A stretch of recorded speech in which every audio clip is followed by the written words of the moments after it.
I want to share with you what I learned over a weekend with 100 families live. So, 2 weekends ago, I hosted my free Empowering Ability Masterclass Workshop, and over 100 different families uh, participated, engaged, and were actively involved in this live workshop that I ran over Friday, Saturday, Sunday, and I did a bonus session on Wednesday. So in this session, I really want to share with you what we learned together and what I observed. And first off, like, the experience was amazing. So this is my first time doing this sort of live workshop over a weekend. And I want to give my sincere thank you to all of the families that joined in live and also all of those families that watched the replay.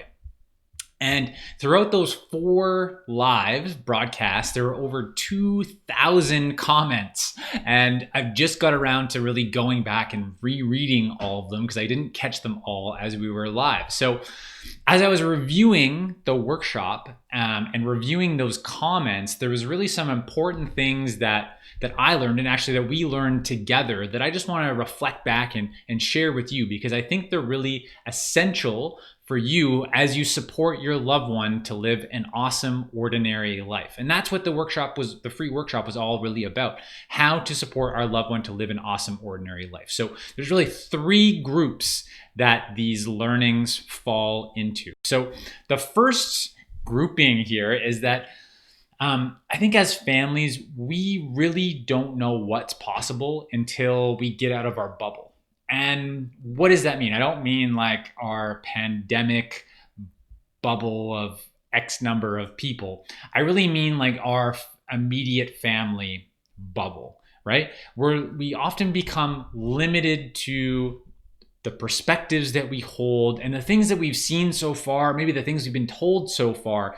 And that's as far as we can imagine in terms of what could be possible, what type of life is available for our loved one. And it can be hard to imagine past what we might have seen or what we've experienced before. So this workshop, the free workshop, was really eye-opening to many families, because I started sharing stories of families that I've worked with where people with developmental disabilities have started to live into their own awesome, ordinary life and have things like a paid job, have things like huge increases in self-reliance, or as we would call independence. And that can look, a variety of different ways.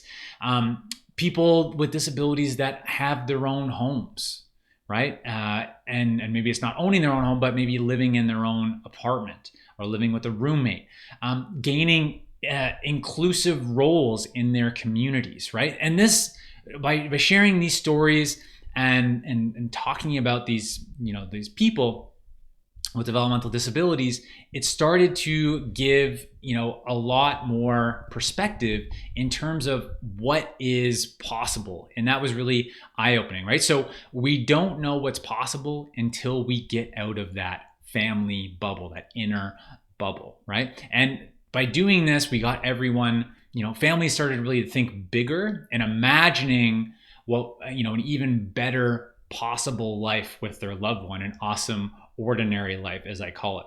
All right, the second thing, right? So we started thinking big around this awesome, ordinary life, but that can become overwhelming, right? And a lot of the time we're already feeling overwhelmed, just trying to keep up with the day-to-day and what's going on. And then the pandemic compounds that. So, what was really helpful for families and the feedback that I was getting is how we started to break things down into small, manageable chunks, right? And this allowed us to overcome the overwhelm, right? So when we think big, it can feel overwhelming, but then, we got to start by thinking big and then start scaling back and thinking about what are those small, manageable next steps and breaking it down into manageable chunks, and then taking small steps, right? So if we took one small step every single week, that's going to add up to a lot of progress over the next year. So that was really a big insight number 2. Learning number 3, and this one, I think, in my opinion, is the most important one, is that our growth, and by our, I mean as a family member, so me as a sibling, or maybe you as a sibling, or a parent, or a family friend, or a godparent, or a grandparent, that family member. So our growth as a family member is needed to unlock our loved one's growth, our loved one that has a developmental disability. So we need to grow first in order for our loved one to grow, right? So let me dive into this concept a little bit more because I think it's so important. So as family members, as a parent, as a sibling, as another family member, our fears are getting in the way of our loved one's growth, or maybe our beliefs, our mindsets are getting in the way of our loved one's growth. So we, as family members, need to do some inner work. We need to look at ourselves, right? And we need to think about, well, what are those fears that we have that's actually holding our loved one back, right? And it might be around some vulnerabilities, or it might be around safety, or it might be just the fear of failing, the risk of failure, right? And not wanting to touch that or approach that. Change, well, this might involve some change, and there's some fear around that. I'm comfortable with where I'm at, maybe, right? So if we don't address those things, then our loved one doesn't have the opportunity to grow.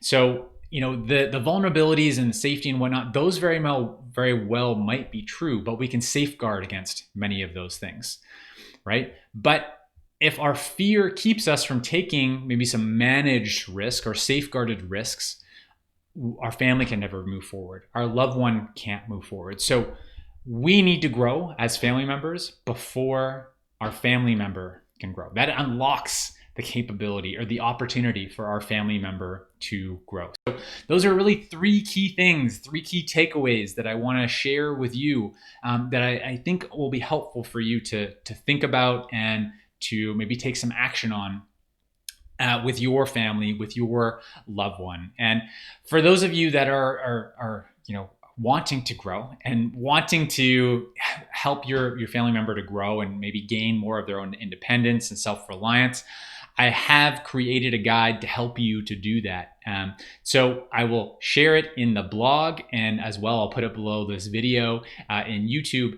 And it's called the 5 Steps to Independence, or the Ultimate Guide to Independence, subtitle 5 Steps to Independence, that are really essential to helping your family member grow. And a big piece of that is helping us to grow as family members first, and to be able then to support our loved one to grow. So to get your free PDF guide, go to empoweringability.org/independence. Again, I'll put the link in the blog and the link below.